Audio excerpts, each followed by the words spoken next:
அடப்பு தான், சரியான அடப்பு.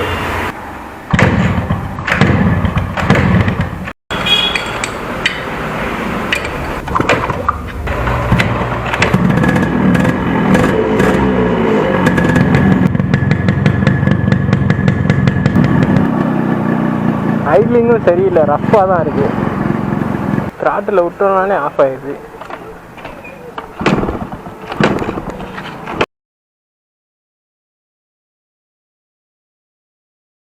Y'all see me flying, never drop down, smoking high, I am not round, I'm not round, no denying what I got now, keep an eye out, keep it locked down. நான் வந்து கார்பரேட்டரில் தான் complaint இருக்கும் அப்படின்ட்டு carburettor ஒரு 4-5 தடவை கழட்டி மாட்டிட்டேன்.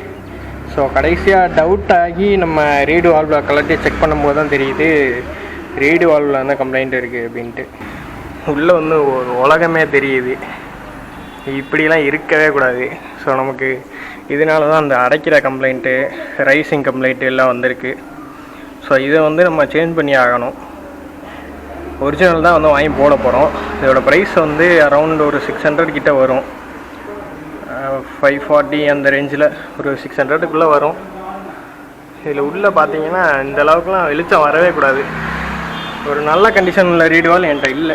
இருந்துச்சுன்னா எப்படி இருக்கும், அதாவது நமக்கு எப்படி இருக்கணும்னா இந்த ஹோல்ஸ் இருக்கு இல்லையா, இந்த ஹோல்ஸுக்குள்ளே வந்து நமக்கு வெளிச்சமே தெரியக்கூடாது. மேலே தூக்கணும்னா அப்படியே ஃபுல்லாக வந்து க்ளோஸில் இருக்கணும். அது நமக்கு இப்படி இருக்கணும். இதில் எப்படி இருக்குது அப்படின்னு பாருங்களேன். சைடு ஃப்ரண்ட்டு எல்லாம் ஓப்பன் ஆகிருச்சு. மேபி இது வந்து வண்டியோட வந்த ரீடு வால்வாக இருக்கலாம் எனக்கு தெரிஞ்சு. ஸோ இதை வந்து நம்ம சேஞ்ச் பண்ணி ஆகணும். சேஞ்ச் பண்ணோன்னா நமக்கு அந்த அடைச்சி வர கம்ப்ளைண்ட் வந்து சரியாயிடும். ஸோ மாற்றிட்டு செக் பண்ணி பார்ப்போம். ஸோ பார்த்தீங்கன்னா நமக்கு இன்றைக்கி பார்ட்ஸ்லாம் வந்துருச்சு. இது வந்து ஏர் ஹோஸ் ரப்பர் எல்லாமே ஒரிஜினல் தான் வந்து வாங்கியிருக்கோம். இது வந்து மேனிஃபோல்ட் ரப்பர். இதுவுமே வந்து HDA original as per company recommendation தான் இதுவும். அண்ட் தென் பார்த்தீங்கன்னா ரீடு வால் அசம்பிளி. இது வந்து 650 அரௌண்ட் சொன்னேன் ஏற்கனவே. ஸோ இது வந்து 720. இப்போ வந்து ப்ரைஸ் வந்து ஏறிடுச்சு. இப்படியே ரேட்டெல்லாம் ஏறிட்டு போயிட்டு இருந்தால் வண்டியெல்லாம் எப்படி மெயின்டைன் பண்ணுறது, எப்படி வச்சுக்கிறதுன்னு தெரியல. இது வந்து ஒரு போன ரீடு வால். இது வந்து போயிருச்சு. பார்த்தீங்கன்னா அந்த இடத்துல வந்து நமக்கு வெளிச்சம் வந்து தெரியும். உள் சைடு வந்து வெளிச்சம் வந்து அப்படியே தெரியும். ஸோ இது வந்து ஓப்பன் ஆயிடுச்சு. ஸோ இது நம்ம யூஸ் பண்ணோம்னா நமக்கு கோல்ட் ஸ்டார்ட் ப்ராப்ளம்ஸ் வரும். அண்ட் தென் வண்டி வந்து அடைச்சி ஓடுறது, ஐடியில் வந்து ரொம்ப ரஃப் ஆகும். இந்த மாதிரி ப்ராப்ளம்ஸ்லாம் இதனால் வரும். ஸோ இதை வந்து நம்ம ஒரு புது ரீடு வால், இது வந்து புதுசு. ஸோ பார்த்திங்கன்னா உள்ளே வந்து சுத்தமாக வெளிச்சம் ஒன்றுமே நமக்கு வந்து தெரியல. இதுக்கும் கம்பேரிசன் பாருங்கள், தெரியுதா உங்களுக்கு? இதில் வந்து நமக்கு வெளிச்சம் தெரியல, இதில் வெளிச்சம் தெரியுது. வெளிச்சம் வந்து தெரியக்கூடாது. ஸோ அப்போ தான் இது வந்து நல்லா இருக்குது அப்படின்னு வந்து அர்த்தம். இது வந்து புது ரீடு வால். சரி, ஓகே. நம்ம வந்து ரீடு வால் வந்து இப்போ இதில் மாட்டிட்டு எல்லாம் செட்டப் பண்ணிவிட்டு நம்ம வந்து செக் பண்ணி பார்ப்போம். ஓகே, ஃபைனலாக பைக்கை வந்து ஃபுல்லாக கண்டிஷன் பண்ணி ரெடி பண்ணிட்டோம். நம்ம வந்து இப்போ ஒரு டெஸ்ட் ட்ரைவ் போகலாம். கிளைமேட்டு வந்து கொஞ்சம் மழை வர மாதிரி இருக்குது. ஸோ வந்து ஒரு ஷார்ட்டாக ஒரு குவிக் ரிவ்யூ பார்த்துட்டு நம்ம வந்து பைக்கை வந்து ஓட்டி பார்த்துருவோம்.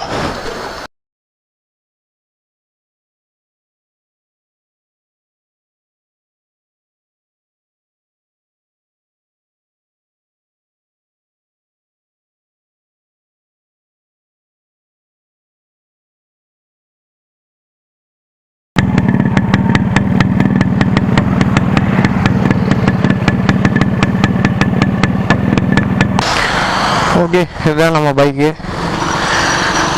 பார்த்தீங்கன்னா வந்து இண்டிகேட்டர்லாம் வந்து உடஞ்சிருந்துச்சு. இண்டிகேட்டர் சேஞ்ச் பண்ணியிருக்கோம். ரீடு வால், கார்பரேட்டர் ஃப்ளானேஜ் அசம்பிளி, பெட்ரோல் டேங்கில் லீக் இருந்துச்சு, அதை வந்து சால்வ் பண்ணியிருக்கோம். அண்ட் தென் சென்டர் ஸ்டாண்டு கொஞ்சம் பிரச்சனை, சென்டர் ஸ்டாண்ட் ரெடி பண்ணியிருக்கோம். சைட் டோர் மோனோகிராம் இந்த சைடு உடஞ்சிருக்கும், பல வீடியோவில் இருக்குன்னு காட்டியிருப்பேன், அதையும் வந்து ரெடி பண்ணியிருக்கோம். ஸ்டார்டிங் ட்ரபிள் இருந்துச்சு, அதையும் பண்ணிட்டோம். ஸோ ஃபஸ்ட்டு நமக்கு த்ராட்டில் கொடுக்கும்போது பைக் வந்து அடைச்சி ஓடும். ஸ்டார்டிங் ட்ரபிளும் இருந்துச்சு.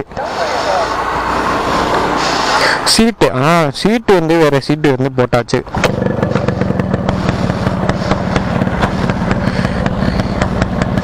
இதுதான் நம்ம பைக்கோட பீட்டு.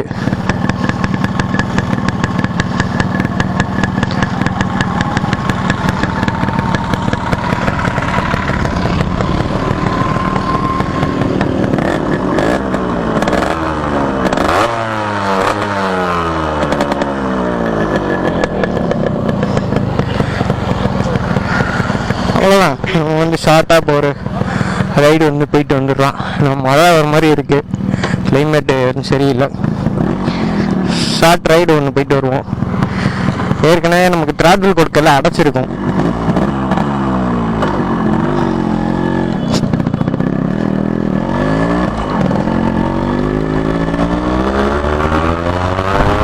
முதல்ல இருந்ததுக்கும் இப்போ நம்ம ஓட்டுறதுக்கும் டிஃப்ரென்ஸ் வந்து நிறையா இருக்குது. ஸோ இதில் டோட்டல் காஸ்ட் வந்து நம்மளுக்கு அரௌண்ட் ஒரு 3000 கிட்ட செலவாயிருச்சு ஒரு 4 நாளில்.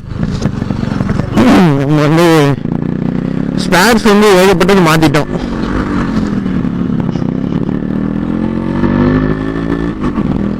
கார்பரேட்டர் க்ளீன் பண்ணி ட்யூன் பண்ணியிருக்கோம். ரீட் வால்வ் அசம்பிளி புதுசு போட்டிருக்கோம். ஸ்பார்க் பிளக் புதுசு. கிட்டத்தட்ட எசென்சியல் ஐட்டம்ஸ் எல்லாமே வந்து நம்ம வந்து புதுசு வந்து போட்டுட்டோம். லைட்டாக மழையை வந்து தூடுற மாதிரி இருக்கு. நம்ம வந்து ஓகே போதும். வண்டி வந்து ஆல்மோஸ்ட் சைலண்ட்டு, ஒரு சவுண்டு கூட இல்லை வண்டியில், எக்ஸ்ட்ரா சவுண்டு.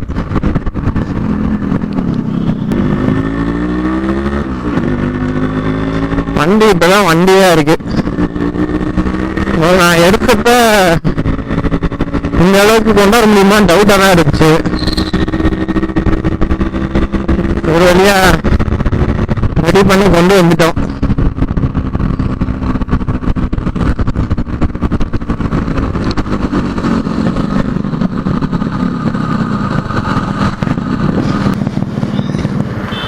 அவ்வளோதான் ஃப்ரெண்ட்ஸ், vlog வந்து முடிஞ்சது. ஸோ நெக்ஸ்ட் ஒரு இன்ஃபர்மேட்டிவான வீடியோவில் உங்களை சந்திக்கிறேன்.